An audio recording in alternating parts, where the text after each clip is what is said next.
Bismillahirrahmanirrahim. Students, welcome to Muhyiddin Abdul Qadir Learning Zone, and we are here with chapter 10 electrochemistry and lecture number 6.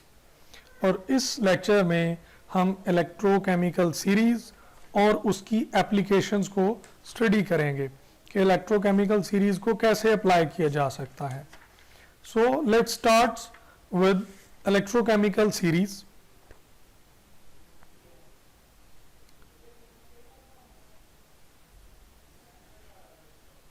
Electrochemical series.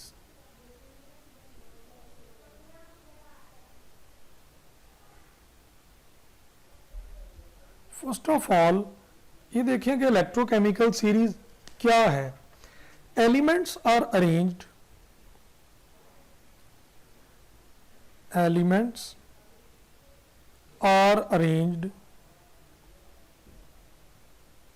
according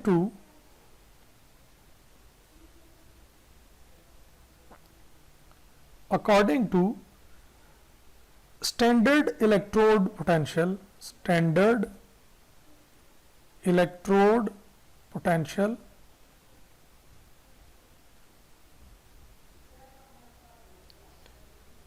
on hydrogen scale. We get a series that is known as electrochemical series. Students, electrochemical series की arrangement दो तरह से हो सकती है. एक with respect to oxidation electrode potential और दूसरा है with respect to reduction electrode potential. Students, हमारी बुक में जो गिवन है वो रिडक्शन इलेक्ट्रोड पोटेंशियल के लिहाज से है और आईयूपैक ने भी यही सीरीज दी है, लेकिन ये हो ऑक्सीडेशन के लिहाज से भी सकती है, इंक्रीजिंग ऑक्सीडेशन नंबर के लिहाज से, या इंक्रीजिंग ऑक्सीडेशन पोटेंशियल या इंक्रीजिंग रिडक्शन पोटेंशियल से.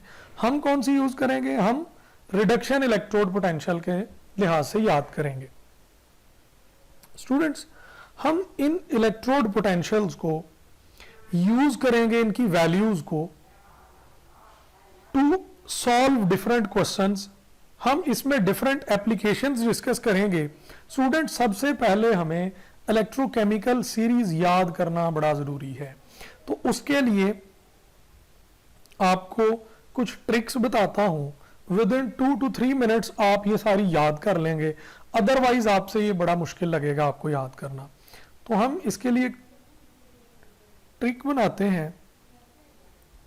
Little Kinza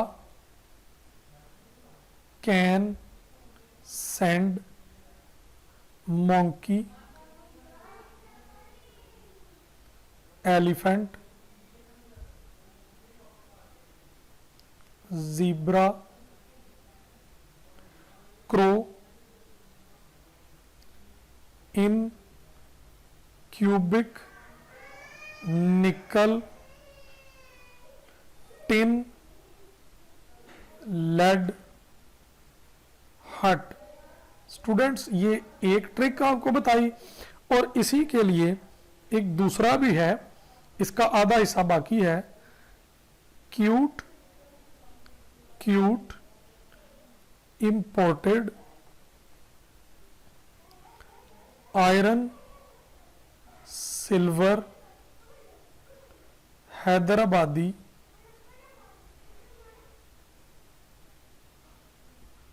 Bengal collected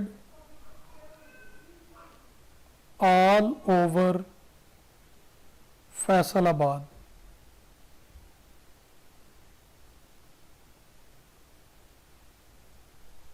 students, ये फिर से सुने. Little Kinza can send monkey, elephant, zebra, crow in cubic, निकल, टिन, लेड, हट. Cute imported iron silver Hyderabadi Bengal collected all over Finland. Students, ये दो चीजें लर्न करना बड़ा आसान सा है, लेकिन आप देखेंगे कि ये बड़ी इंटरेस्टिंग चीजें हैं. इससे आप देखें लिथियम, पोटाशियम, कैल्शियम, सैंड से सोडियम, मोंकी से मैग्नीशियम, एलिफेंट से एल्युमिनियम, जीब्रा से जिंक, क्रो से क्रोमियम, इन आयरन है, ये स्टूडेंट्स आयरन +2 है, क्यूबिक कैडमियम, निकल ये निकल है, टिन स्टेनस का सिंबल है, लेड Pb और हट हाइड्रोजन है। स्टूडेंट्स फिर है cute +2, cute copper +2 class 1, imported is iodine, iron is +3 here, ऊपर +2 था अब 3 है, silver symbol Ag, Hyderabadi is Hg mercury, Bengal is bromine and collected is chlorine, all over is gold aurum and Faisalabad is fluorine.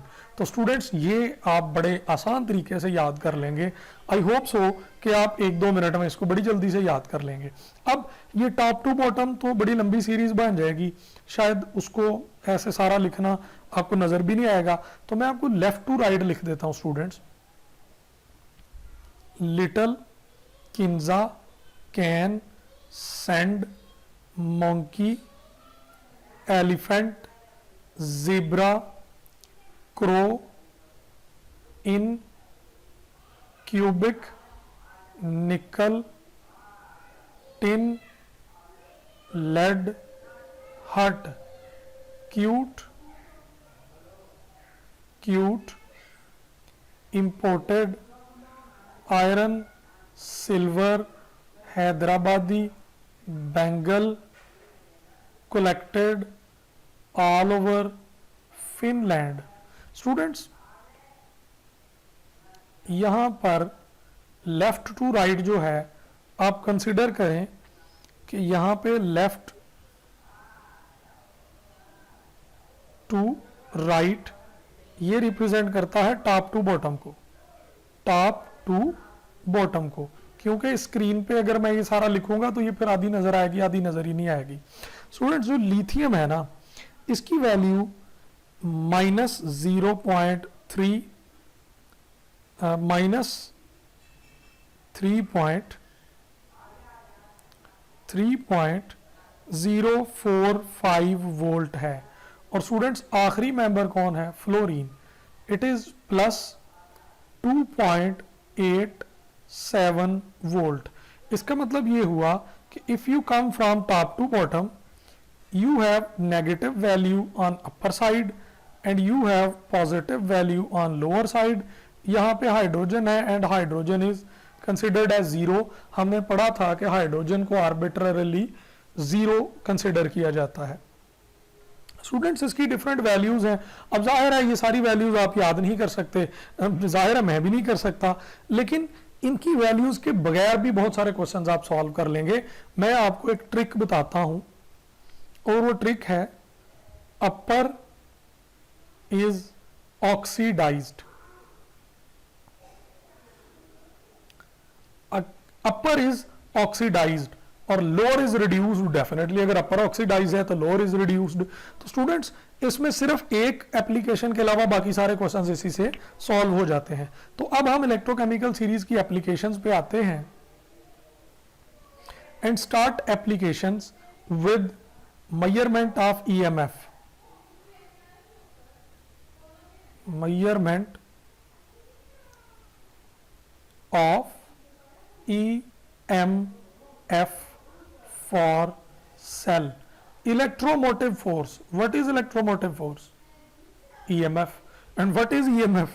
electromotive force। students electromotive force students ऐसी force है जो एक circuit में charges को मूव करती है। जब हम कहते हैं कि हमारी बैटरी की चार्जिंग खत्म हो गई है तो वो चार्ज खत्म नहीं हुआ, एक्चुअली वो इलेक्ट्रोमोटिव फोर्स खत्म हुई है जो उन चार्जेस को सर्किट में मूव करवाने के लिए चाहिए थी। तो force that move the charges in the circuit is called as electromotive force. Students electromotive force कैसे मेजर करेंगे?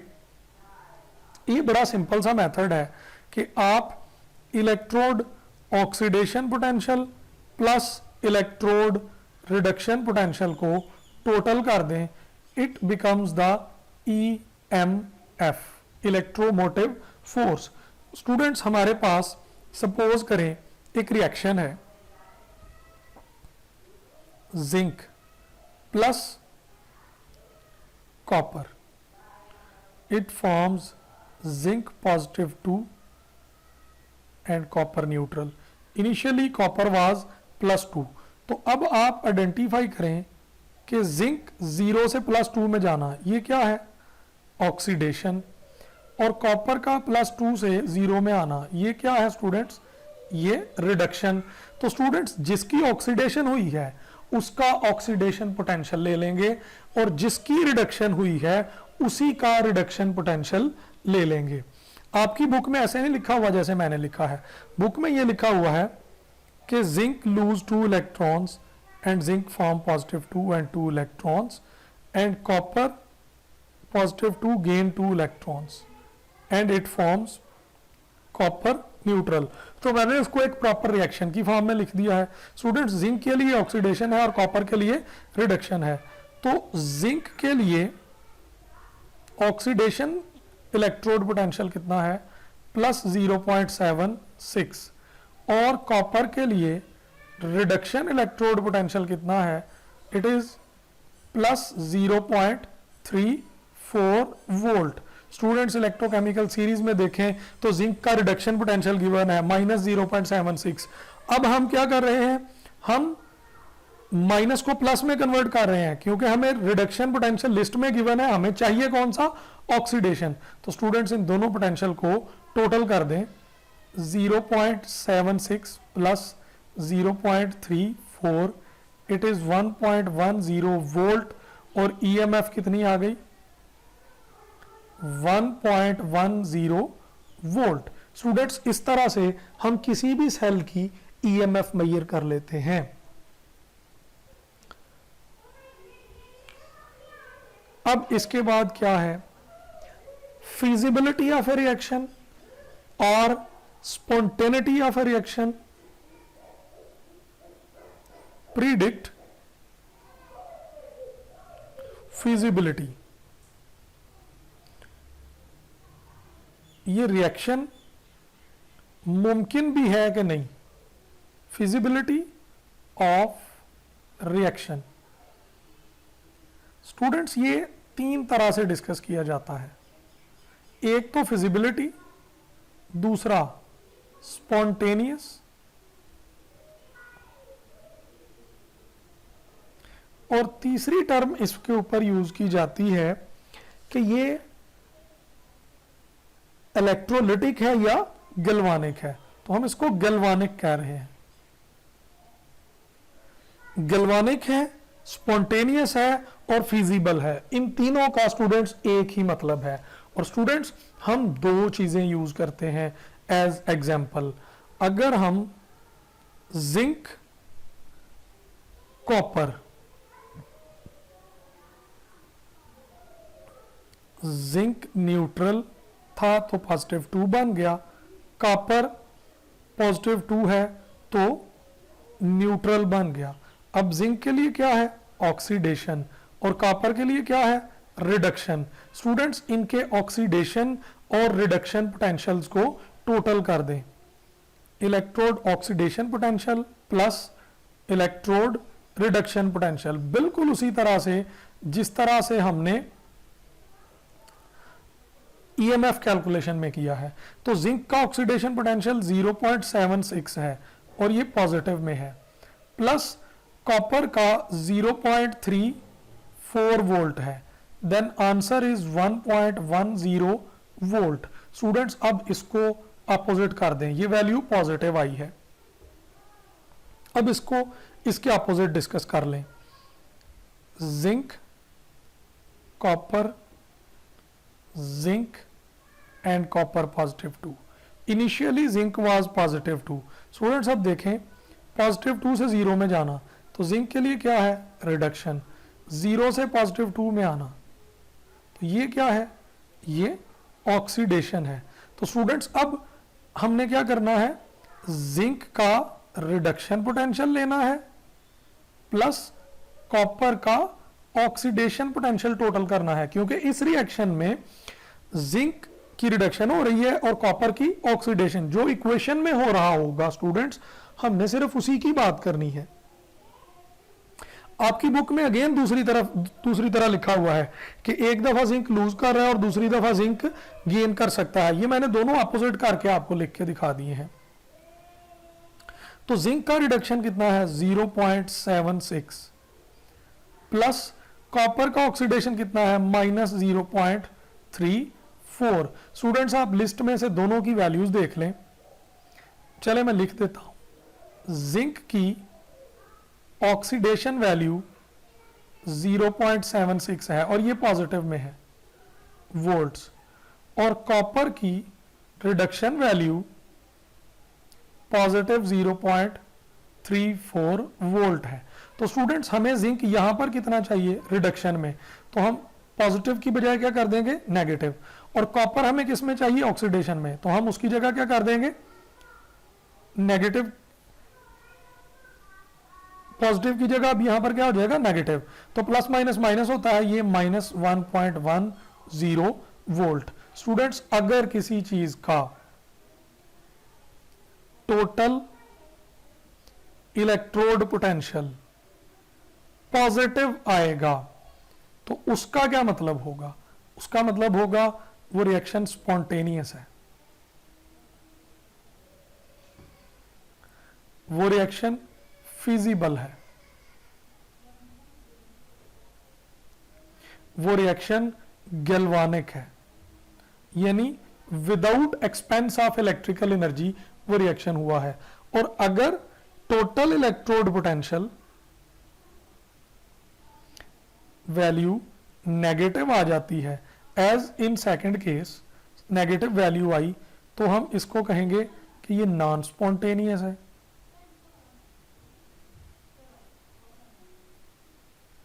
ये नॉट फिजिबल है,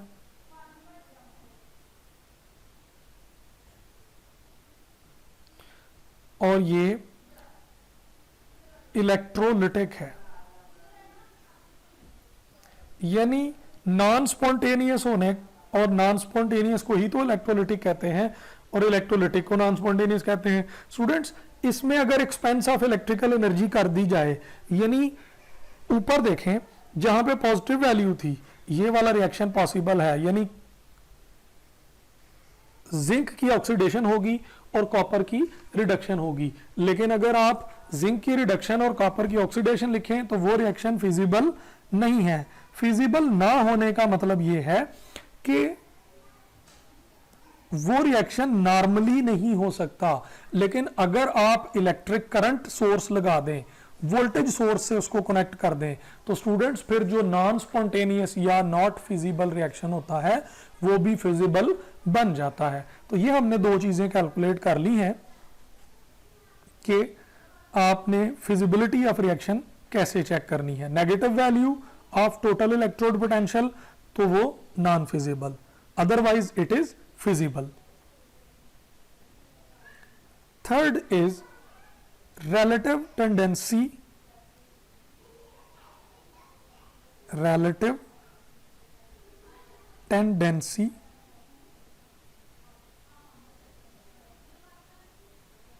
to oxidize and reduce। एक दूसरे के लिहाज से ऑक्सीडाइज और रिड्यूस की टेंडेंसी। स्टूडेंट्स मैं आपको इसमें एक बड़ा मजे का हिंट बताता हूं, और ये बात मैं ऊपर भी पहले आपको अप्लाई करके बता दूं कि मैंने ऊपर जो हिंट बताया था अपर इज ऑक्सीडाइज्ड, अगर आपको इलेक्ट्रोड पोटेंशियल याद नहीं है जो कि मैंने वैल्यूज लिखी हुई हैं, आप फिर भी बता सकते हैं कि रिएक्शन फिजिबल है या नॉट फिजिबल है। तो स्टूडेंट्स अपर इज ऑक्सीडाइज्ड, आप पहली इक्वेशन में देखें जिंक 0 से +2 में गया तो इसके लिए क्या हो रही है ऑक्सीडेशन, और कॉपर के लिए क्या हो रही है स्टूडेंट्स यहां पर +2 से 0 में reduction. Upper is oxidised, list में जिंक ऊपर है कि कॉपर ऊपर है? स्टूडेंट्स आप लिंक इसको लिस्ट को देखें, ये लेफ्ट साइड पे जिंक है और राइट साइड पे कॉपर है, तो जिंक ऊपर है, मैंने लिखा हुआ है कि left side is on top, तो जिंक ऊपर है तो जिंक की ऑक्सीडेशन होनी चाहिए। इस रिएक्शन में अपर इज ऑक्सीडाइज्ड हुआ है, so this reaction is correct. और दूसरा देखें ये वाला रिएक्शन, जिंक की क्या हो रही है, रिडक्शन। अपर इज ऑक्सीडाइज्ड, ऊपर वाले को ऑक्सीडाइज होना चाहिए था, जिंक को ऑक्सीडाइज होना चाहिए था, ये ऑक्सीडाइज नहीं हुआ, so it is not feasible, it is non spontaneous, it is electrolytic type reaction. Students without values भी आप ये फैसला कर सकते हैं कि ऑक्सीडाइज होगा या रिड्यूस होगा। अब हम अगले टॉपिक पे आ रहे हैं, relative tendency to oxidise and reduce. Students जो लिस्ट में ऊपर है, अपर इज ऑक्सीडाइज्ड, क्यों, due to low reduction electrode potential. ऊपर वालों की वैल्यू लो होती है और नीचे वालों की वैल्यू हाई होती है। स्टूडेंट्स हमने ऊपर मेंशन किया था कि अपर वैल्यूज आर नेगेटिव, देन वो जीरो तक आई हाइड्रोजन में और बाद में वो वैल्यूज पॉजिटिव तक आई, तो नेगेटिव से पॉजिटिव की तरफ जाना ये वैल्यू बढ़ती है। Top to bottom electrode potential बढ़ता है, तो टॉप मेंबर ऑक्सीडाइज होता है क्योंकि उसके इलेक्ट्रोड रिडक्शन पोटेंशियल की वैल्यू पॉजिटिव है, और lower is reduced due to high electrode reduction potential। जिसके इलेक्ट्रोड रिडक्शन पोटेंशियल की वैल्यू ज्यादा होगी स्टूडेंट्स वो रिडक्शन करेगा, और जिसकी कम होगी वो ऑक्सीडेशन करेगा। Students metal have ability to lose electron, और इलेक्ट्रॉन लूज करना क्या है, ऑक्सीडेशन है, और non metals have ability to gain electron, और इलेक्ट्रॉन को गेन करना स्टूडेंट्स क्या है, स्टूडेंट्स ये रिडक्शन है। तो फिर अब दो मेटल्स और दो नॉन मेटल्स को अगर आपने कंपेयर करना हो, किसकी ऑक्सीडेशन होगी किसकी रिडक्शन होगी, या एक मेटल और एक नॉन मेटल को कंपेयर करना हो, तो स्टूडेंट्स मैं आपके सामने इसकी 2-3 एग्जांपल लिख देता हूं। आपकी बुक ने इसको इस तरह से एक्सप्लेन नहीं किया, लेकिन मैं एक आइडिया देता हूं, आपको वहां से बहुत अच्छा आइडिया मिल जाएगा। For example magnesium and 2 silver, Mg positive 2 और 2 सिल्वर प्लस 1 कन्वर्ट हो गए 2 सिल्वर न्यूट्रल में।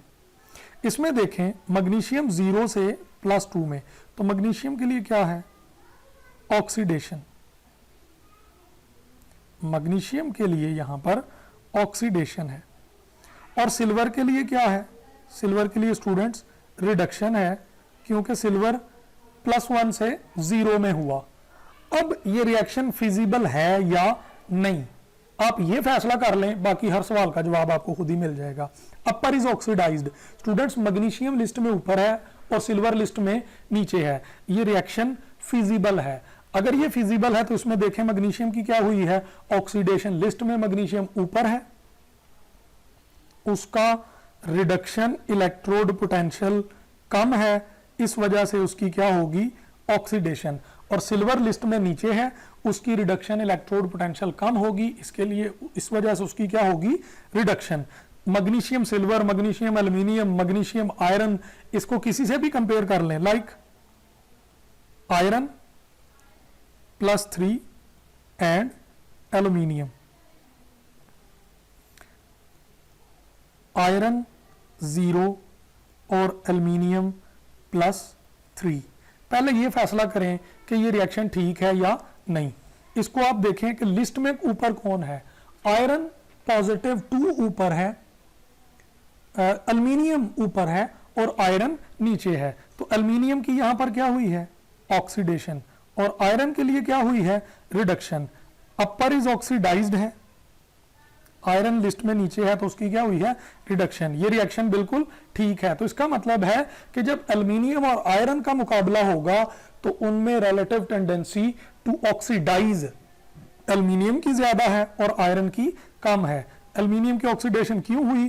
क्योंकि ये लिस्ट में ऊपर है, इसका रिडक्शन इलेक्ट्रोड पोटेंशियल कम है, और आयरन का रिडक्शन इलेक्ट्रोड पोटेंशियल एल्यूमिनियम से ज्यादा है, इसलिए उसकी क्या हुई? रिडक्शन हुई।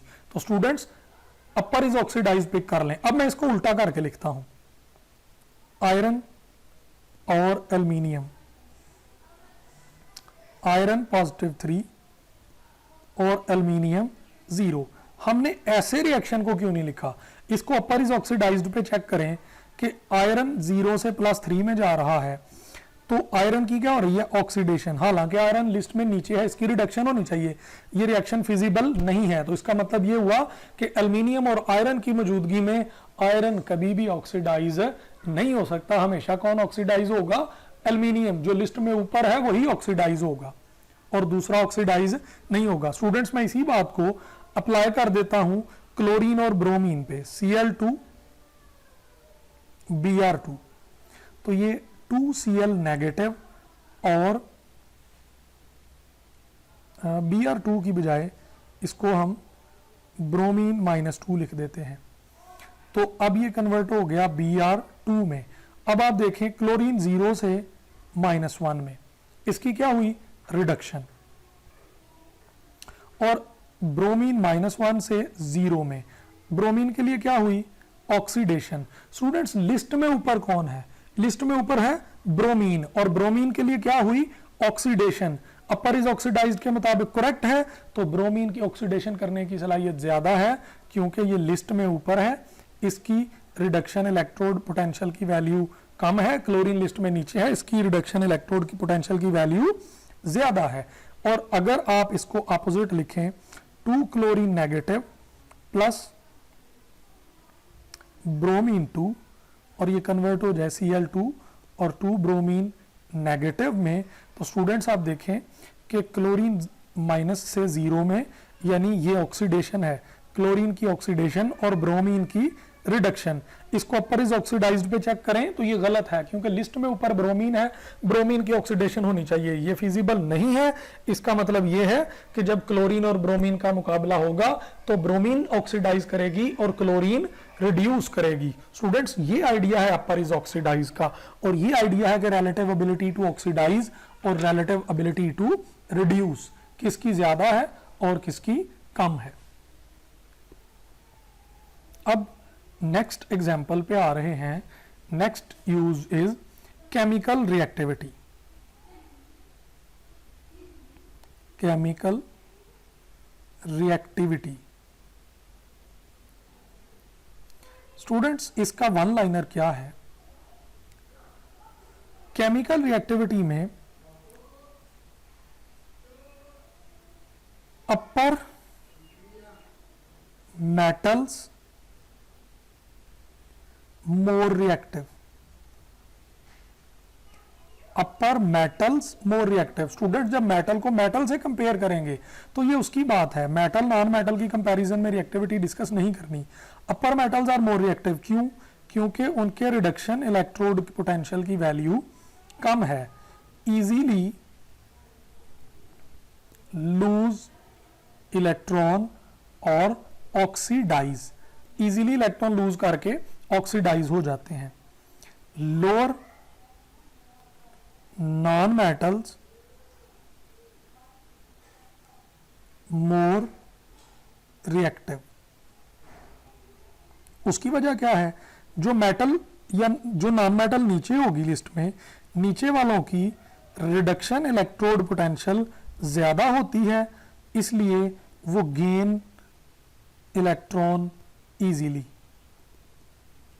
वो इजीली इलेक्ट्रॉन गेन करते हैं। और मेटल इलेक्ट्रॉन लूज करके रिएक्ट करती है और नॉन मेटल इलेक्ट्रॉन गेन करके रिएक्ट करती है। ये जनरल आपको बात बताई है। तो upper metals are more reactive.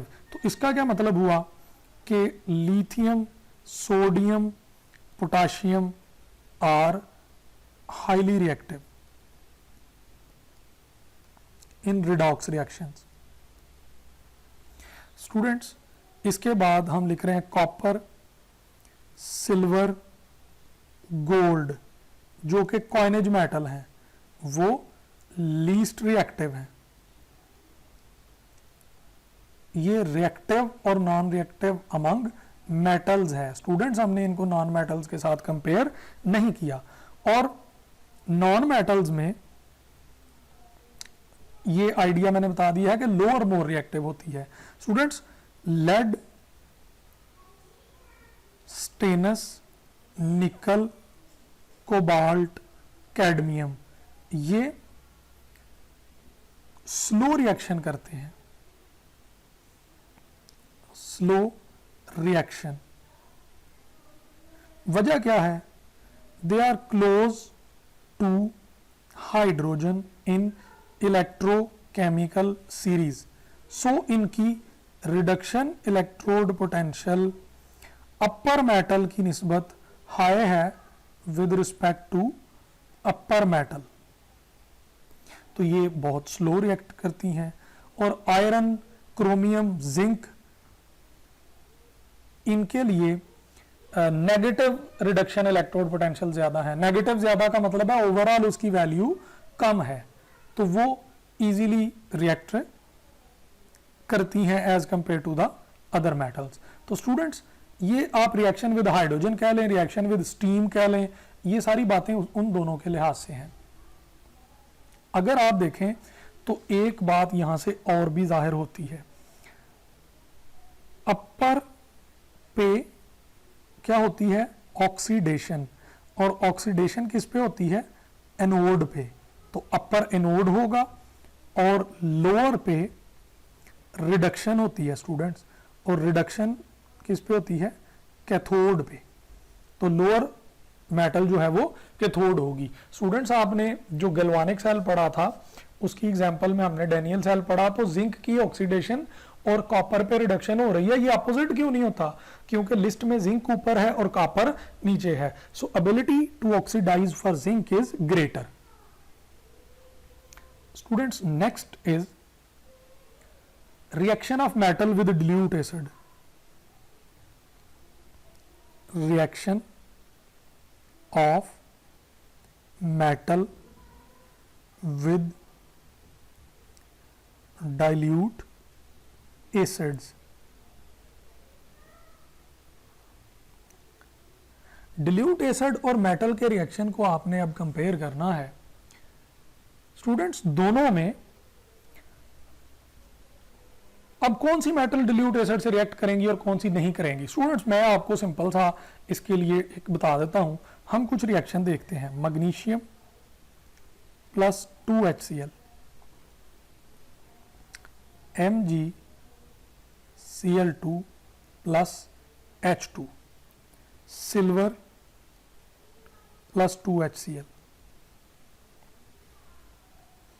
AgCl2 mole plus hydrogen, Cu plus 2HCl, CuCl2 plus H2, और आयरन प्लस 2 और 2HCl। चले आयरन को न्यूट्रल लिख देते हैं, not plus 2। FeCl2 plus H2। Students अब आप ट्रिक पे आ जाएं। अपर इज ऑक्सीडाइज्ड, मैग्नीशियम यहां पर 0 में है, हाइड्रोजन प्लस में है। स्टूडेंट्स मैग्नीशियम इसमें प्लस 2 में कन्वर्ट हो गई और हाइड्रोजन 0 में। मैग्नीशियम के लिए क्या है? ऑक्सीडेशन, और हाइड्रोजन के लिए यहां पर क्या है? Reduction. Upper is oxidised, list में ऊपर कौन है? मैग्नीशियम। अगर अपर की ऑक्सीडेशन हुई है तो फिर ये रिएक्शन ठीक है, यानी एसिड से रिएक्ट करके वो हाइड्रोजन गैस रिलीज कर सकती है और वो dilute एसिड से रिएक्शन करती है। स्टूडेंट्स अब आप दूसरी एग्जांपल देखें। सिल्वर 0 से प्लस 1 में जा रहा है और हाइड्रोजन प्लस 1 से 0 में जा रहा है। सिल्वर की क्या है? रिडक्शन, और हाइड्रोजन की क्या है? ऑक्सीडेशन। सिल्वर की यहां पर क्या शो हो रही है? ऑक्सीडेशन, और हाइड्रोजन की रिडक्शन। लिस्ट में हाइड्रोजन ऊपर है, अपर इज ऑक्सीडाइज्ड, हाइड्रोजन को ऑक्सीडाइज होना चाहिए था। यहां पर हाइड्रोजन ऑक्सीडाइज नहीं हुआ बल्कि रिड्यूस हुआ। ये मैंने गलती की है, लिखने में, सिल्वर ऑक्सीडाइज और हाइड्रोजन रिड्यूस। इस इक्वेशन के मुताबिक हाइड्रोजन रिड्यूस हुआ, जो कि गलत है।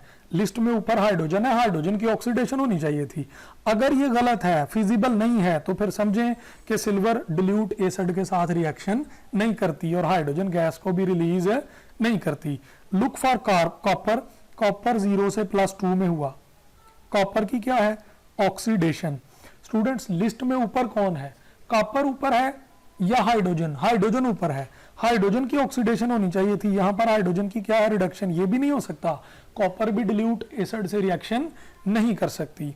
आयरन 0 से +2 में कन्वर्ट हुआ। स्टूडेंट्स, लिस्ट में हाइड्रोजन ऊपर, आयरन ऊपर है कि नीचे है? यहां पे आयरन +2 है, तो +2 लिस्ट में ऊपर है। लिस्ट में +2 ऊपर है, तो आयरन की क्या होनी चाहिए? ऑक्सीडेशन। और यहां पर भी क्या है? ऑक्सीडेशन। ये करेक्ट है।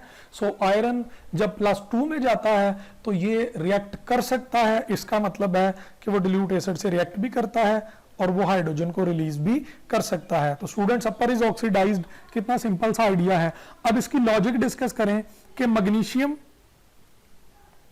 React with dilute acid release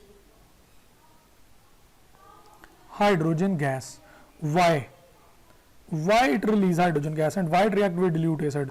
क्योंकि मैग्नीशियम लिस्ट में ऊपर है और इसकी रिडक्शन इलेक्ट्रोड पोटेंशियल की वैल्यू लेस है from hydrogen, so it can react. तो सिल्वर क्यों नहीं रिएक्ट करता? सिल्वर की इलेक्ट्रोड रिडक्शन पोटेंशियल की वैल्यू ज्यादा है देन हाइड्रोजन। स्टूडेंट्स, इसलिए सिल्वर उससे रिएक्ट नहीं कर सकता और हाइड्रोजन रिलीज नहीं कर सकता। अब बहुत सारी metal, zinc, magnesium, calcium, lithium, aluminium, iron, ये सारी जो लिस्ट में हाइड्रोजन से ऊपर है वो हाइड्रोजन गैस रिलीज करती हैं। Gold, platinum, silver, copper, students, जिनकी वैल्यूज हाइड्रोजन से ज्यादा हैं, they have sufficiently positive reduction electrode potentials, उन वो लिस्ट में हाइड्रोजन से नीचे हैं, वो डिल्यूट एसिड से रिएक्ट नहीं करती। Gold, platinum, silver, copper +2, copper +1, ये रिएक्ट नहीं करते। और मैग्नीशियम की कैटेगरी के कौन से हैं? Iron, aluminium, sodium, calcium, zinc, cadmium, निकल एटसेट्रा, जो भी लिस्ट में इससे ऊपर है। स्टूडेंट्स, अब इससे भी आगे चलते हैं और नेक्स्ट है displacement of element. Displacement of element. Student, हमारी बुक ने जो डिस्कस किया हुआ है वो डिस्प्लेसमेंट ऑफ मेटल है। मैं डिस्प्लेसमेंट ऑफ एलिमेंट की बात कर रहा हूं। मैं एक ज्यादा कंप्रीहेंसिव बात आपको बताने लगा हूं। मैं मेटल्स और नॉन मेटल्स को दोनों को डिस्कस कर देता हूं, कौन रिप्लेस कर सकता है और कौन रिप्लेस नहीं कर सकता। स्टूडेंट्स, मैं आपके सामने कुछ 4-5 रिएक्शन लिखता हूं। Magnesium plus CuSO4, MgSO4 plus Cu,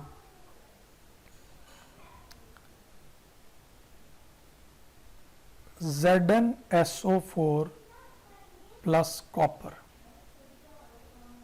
Zn and CuSO4,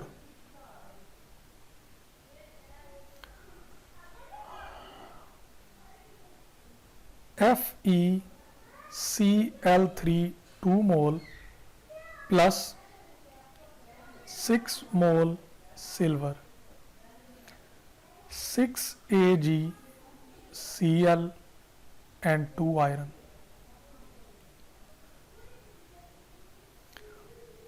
और SnCl2 plus F2, SnF2 plus Cl2, SnF2 plus Cl2, SnCl2 plus F2। Students अगर हम इन एग्जाम्पल्स को समझ गए तो फिर हम हर एक एग्जाम्पल को समझ गए। अब आप वन बाय वन नोट करें। मैग्नीशियम 0 है, कॉपर +2 है, पूरा सल्फेट -2 है, मैग्नीशियम +2 में चला गया, कॉपर 0 में चला गया। अब बताएं मैग्नीशियम के लिए यहाँ पर क्या हुआ है? मैग्नीशियम की ऑक्सीडेशन हुई है और कॉपर की रिडक्शन हुई है। अब देखें लिस्ट में ऊपर कौन है? मैग्नीशियम, अपर इज ऑक्सीडाइज्ड, ये करेक्ट है। तो स्टूडेंट्स हम ये कहेंगे, अगर ये रिएक्शन मुमकिन है तो फिर हम ये कहेंगे कि magnesium can replace copper, magnesium can replace copper. और अगर ये रिएक्शन फिजिबल ना होता तो हम कहते magnesium can not replace copper.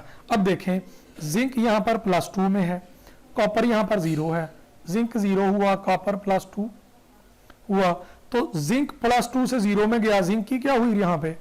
Reduction. और कॉपर के लिए क्या हुई? ऑक्सीडेशन। अब लिस्ट में ऊपर कौन है? जिंक। जिंक की ऑक्सीडेशन होनी चाहिए थी, लेकिन यहाँ पे क्या है? रिडक्शन। स्टूडेंट्स जिंक कॉपर को रिप्लेस नहीं कर सकता, अपर इज ऑक्सीडाइज्ड, ये रिएक्शन मुमकिन नहीं है।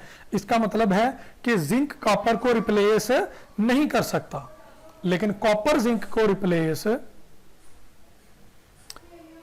अगर हम ये कहें, सॉरी हम ये उल्टा बोल रहे थे, कॉपर जिंक को रिप्लेस नहीं कर सकता क्योंकि जिंक को हटा के यहां पे क्या लगा है? Copper. Copper can not replace zinc, लेकिन जिंक कॉपर को रिप्लेस कर सकता है। ये मैं आपको एंड पे लिख के दिखा दूंगा। स्टूडेंट्स आयरन +3, क्लोरीन -1 into 3 और सिल्वर 0, सिल्वर +1 और क्लोरीन -1 और आयरन 0। आयरन यहां पर रिडक्शन शो करवा रहा है और सिल्वर यहां पर ऑक्सीडेशन शो करवा रहा है। Iron is reduced and silver is oxidised. पहले आप ये चेक करें कि ये रिएक्शन फिजिबल है कि नहीं। अपर इज ऑक्सीडाइज्ड, लिस्ट में आयरन ऊपर है और सिल्वर नीचे है। स्टूडेंट्स ये रिएक्शन नहीं हो सकता। इसका क्या मतलब हुआ कि आयरन की जगह पे कौन आई है? Silver. Silver can not replace iron, silver can not replace iron. अब आप थर्ड एग्जाम्पल देख लिया आपने, फोर्थ एग्जाम्पल पे आ जाएं। स्टेनस +2, सिल्वर -1 into 2 और आयरन 0। स्टूडेंट्स यहां पर स्टेनस तो +2 में है, फ्लोरीन, सॉरी आयरन कह रहा था, फ्लोरीन माइनस में चला गया, क्लोरीन 0 में चला गया। क्लोरीन माइनस से 0 में गया तो ये इसके लिए क्या है? ऑक्सीडेशन। और फ्लोरीन के लिए क्या है? रिडक्शन। लिस्ट में ऊपर कौन है? क्लोरीन। अपर इज ऑक्सीडाइज्ड, इसका मतलब है ये रिएक्शन ठीक है। इसका ये भी मतलब है कि फ्लोरीन ने क्लोरीन को हटा के उसकी जगह ले ली है, तो fluorine can replace chlorine, fluorine can replace chlorine. और इसका अपोजिट देखें, क्या क्लोरीन फ्लोरीन को रिप्लेस कर सकती है? Students stannous +2, iron -1 into 2, chlorine 0, यहां क्लोरीन -1 और फ्लोरीन 0। तो स्टूडेंट्स यहां पर क्या हुआ है? फ्लोरीन -1 से 0 में गई, तो ये क्या है? ऑक्सीडेशन। और क्लोरीन के लिए क्या है? रिडक्शन। तो पहले अपर इज ऑक्सीडाइज चेक करें। लिस्ट में ऊपर है क्लोरीन, उसको ऑक्सीडाइज होना चाहिए था, यहां पर रिड्यूस हुई, ये रिएक्शन नहीं हो सकता। इसका मतलब ये हुआ कि क्लोरीन फ्लोरीन को रिप्लेस नहीं कर सकती। बुक ने स्टूडेंट सिर्फ मेटल की बात की है, हमने किसकी बात कर दी है? नॉन मेटल की भी बात कर दी है। और मैंने आपको कहा था कि मैं आपको कॉपर और जिंक एक दूसरी फॉर्म में भी बता दूंगा, CuSO4 और जिंक। स्टूडेंट्स ये ZnSO4 बना और Cu बना, copper +2 sulphate -2, zinc 0, zinc +2 sulphate -2, copper 0। Students zinc copper के लिए क्या हुआ है? कॉपर के लिए है रिडक्शन और जिंक के लिए क्या है? ऑक्सीडेशन। लिस्ट में ऊपर कौन है? जिंक। अपर इज ऑक्सीडाइज्ड, इसका मतलब है कि कॉपर को हटा के उसकी जगह जिंक ने ले ली। Zinc can replace copper but copper can not replace zinc. Upper is oxidised है तो अकॉर्डिंग टू द रिएक्शन आप बता दें कि कौन रिप्लेस कर सकता है और कौन रिप्लेस नहीं कर सकता।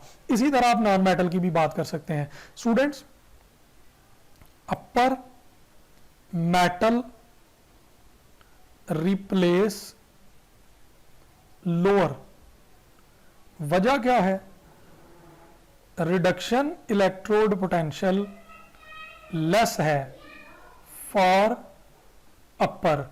अपर का रिडक्शन पोटेंशियल कम है और लोअर का ज्यादा है।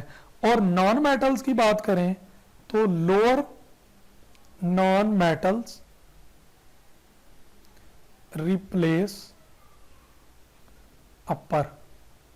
जैसे हमने क्लोरीन फ्लोरीन की एग्जांपल ऊपर देखी, उसकी वजह क्या है कि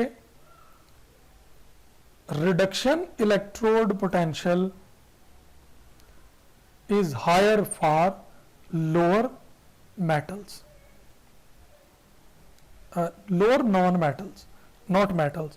तो स्टूडेंट्स मेटल और नॉन मेटल में कंफ्यूज नहीं होना। Upper is oxidised, it is best to explain the things. Students, अब आपके सामने कुछ क्वेश्चन लिख रहा हूं,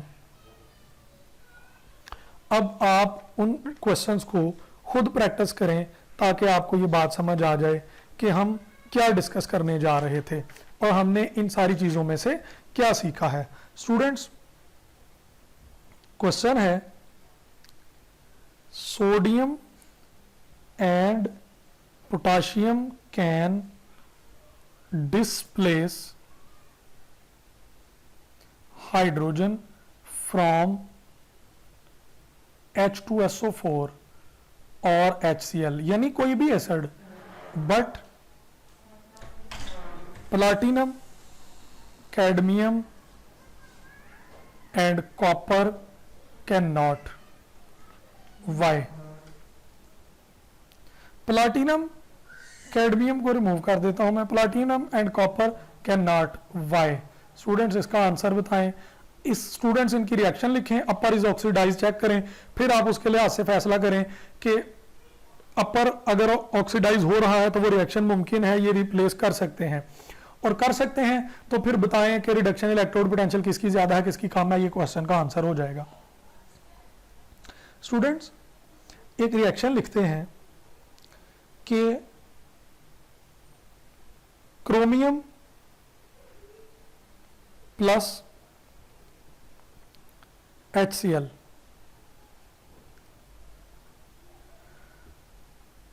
CrCl3